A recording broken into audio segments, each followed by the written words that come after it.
I came in today and we hatched a gecko, but this gecko's a little bit different. I actually haven't seen it yet. I heard it is crazy. I've been told some rumors that it's pretty gnarly, and it's set up right here. Oh my goodness, what? It is beautiful. Oh my goodness, you see it is orange. Are you serious? That is so sad. It looks like mushed together and conformed to this mass in the body right there. That is honestly a shame because that is one of the most beautiful gargoyle geckos I have ever seen. Bright, it reminds me of Bumblebee from Transformers, like that bright yellow color right there. What is, it's like grew extra intestines? Gosh, look at that. That is gnarly. I think this was supposed to be another gecko because you can see it looks like another leg that started to form under its belly. It has like a knee joint right there, and it looks like it's growing into what would supposed to be fingertips or toe tips. Oh yes. And then on the back side right there, you can see there are extra toes and another joint. You know what? Let's get a closer look at this and see more detail because this is insane. I do see what you're talking about with the little leg though. Pretty gnarly. Oh, that's so sad. He's got 2 little legs.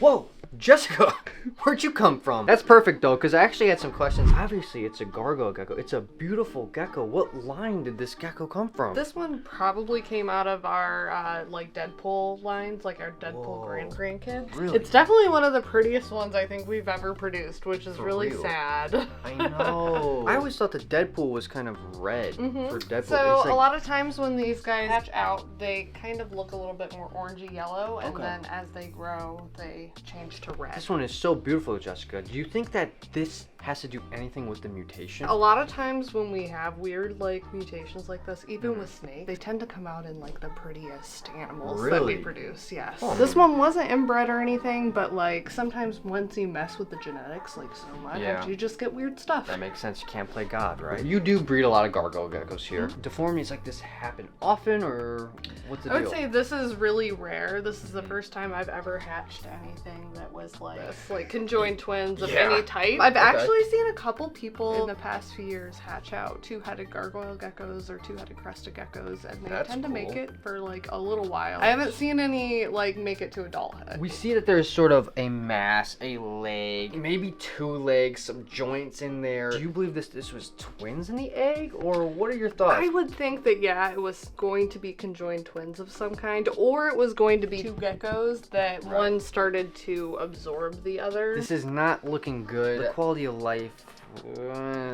Got to do something about this. What are we gonna do? Yeah, unfortunately, we'll probably have to euthanize this little guy just because it's not going to be a very good quality of life, like you said. Living with something off the side of his chest like that. You can see that he's got some protruding open. organs and stuff. This guy's fully formed, but we're probably going to have to euthanize it. It's sad, but kind of the most humane thing to do. While we go talk about other deformities and oddities of nature, Jessica, how about you work on one of these gecko enclosures and change it up, plan it out a little bit. Sound good? Sounds good. All right, let's get out of here. But this isn't specific to just geckos. Earlier, we actually have hatched a ball python with its heart outside of its body. Let's take a look. You can literally see its heart is on the outside. Oh, I, in all my years, have never seen a heart beating outside of a snake before. This is where the inside goes out right here, where the heart is actually beating, and then I can't even tell if it has a head. It's just a part of nature. Life isn't perfect, so we shouldn't expect the developmental process of animals to be either. Today we're going to work on this enclosure. Look at him. Uroplatus fimbriatus. Giant leaf-tailed gecko. We didn't hatch these, we bought these, right? Yep, we bought these guys. Look at him. Oh my goodness. And what's the plan with with these guys, Jess? End up going into the Reptarium or the Legacy. I'm not sure which yet. And what, you have a breeding pair, like a male and a female? We are hoping that they are breeding pair. They look so cute when they're little. So one's a little bit bigger than the other one. It's just super overgrown. I don't even know if you can see up in the top. Leaves There's coming actually, through. yeah, there's a plant that's growing through the screen. I'm gonna pull everything out of here and replant it with fresh plant. Tearing this apart a little bit, but that's okay. Between the roots and like the leaf, there'll be a node also, usually underneath the leaf. And that's where a new plant will grow. What we'll usually do to propagate them is we'll snip on either side. Now that's a new plant? And it will start growing a new plant. If you either put it in water or put it in moss, or since this one has such a long aerial root already, you could just put it right in the dirt. He's just trying to eat the food. What, salty here? Yes. You would never do that, would you, Saul? Oh, look! Yeah, never. And if you guys remember, we've gotten multiple two-headed animals, and other animals born with some bizarre features. It is the cutest, most little adorable thing in the world. Take a look at this. And it's really crazy because a lot of times two-headed turtles, they'll only have 2 legs on the side. This one was interesting because it actually has 4 legs on both sides. It's a little bit better in person than I thought it would be in the pictures. In the pictures and videos I saw, I thought it was going to be a lot worse. Actually, 2 heads. That's right. It's a 2-headed, T-positive albino Nelson. Look at this thing. Oh my God! So there it is. I mean, how freaking exciting is that she ate? Oh my God, I've always said that that first meal is so important with any animal that you're getting, especially a two-headed animal. Look at that little guy. Oh my gosh. I tell you what, they look absolutely amazing. I mean, it's a beautiful snake with just 1 head. As I mentioned, life isn't perfect. We know that these animals, let's say, have 2 heads, 2 turtle bodies fused at the tummy, snapping turtle with 2 heads, bearded dragon with 2 heads. Now we know what's on the outside, but we have no idea what's on the inside. So that's why it's so rare for, let's say, Ben and Jerry or Chopsticks to survive so long. They could have multiple organs, missing organs, and that's more than likely why these animals perish so often.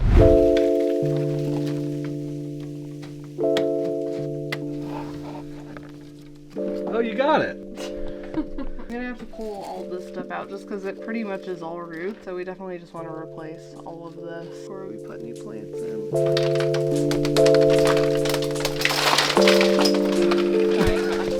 So nice.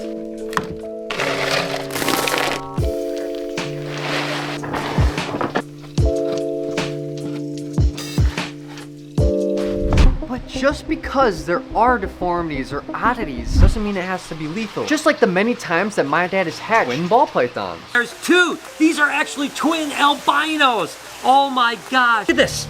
So there's a twin. There's this animal here that is silvery, weird, I don't know what it is. And then there's a white snake. Look at his head sticking out right there. Whoa, wait a second here. What in the world is going on in this egg right here? Twin snakes in the egg. How freaking cool is that? Hello, Ariana. She's a hungry girl. So we got the leca all washed. The roots can definitely grow in that, but it's more to give like a drainage layer. So if we just filled this whole thing up with dirt, very likely, because I have to come through and mist pretty often, the dirt would just get like really wet and soggy and would cause the roots of the plants to rot. This actually gives somewhere for the water to drain to, so it's not just sitting in the soil. And then we'll just do a little piece of screen. This is just like window screen. Separate that from the Yeah, dirt. just so the dirt doesn't get like all mixed in with it. Probably cut this in a couple places back there. You don't want the soil to be too dense and too wet. So you want water to be able to drain out of it and not just sit. Yeah, I think it looks nicer to not just have like one texture to it, you know what I mean? Little bits of wood chips and leaves and It's nice too, sphagnum. it's got like the charcoal in there, so that helps with the smell. Stuff can get smelly, especially if you have a more like wet enclosure, so the charcoal helps with that. And I know that it seems like we're talking about, oh my god, all these animals are deformed and they're dying. There is a few of them that we are talking about, without a doubt. But I just want you to know that this is very, very rare. We're also outsourcing majority of these animals. These are just a couple of examples over the course of hundreds of thousands of animals that have been bred. Just wanted to clarify that. This is very, very rare, which is why we wanted to make an entire video about it. Because breeding anything, even humans, doesn't always go perfectly. Look at our boy right here, Ben and Jerry. Now, as sad as it is to see our girl Laverne and Shirley, or should I say our girls, it is so exciting and uplifting to see Ben and Jerry beat the odds. There are not many two-headed anythings alive. For Ben and Jerry to be thriving so well, be alive for 8 years now. I mean, I don't want to jinx ourselves, but odds are looking good. He's going to live a full life, and that is just so incredible. The amount of little kids that run around and see Ben and Jerry and go, oh my God, is that a two-headed snake? And they freak out is amazing. It doesn't always turn out bad when there is a deformity. How's it going over here?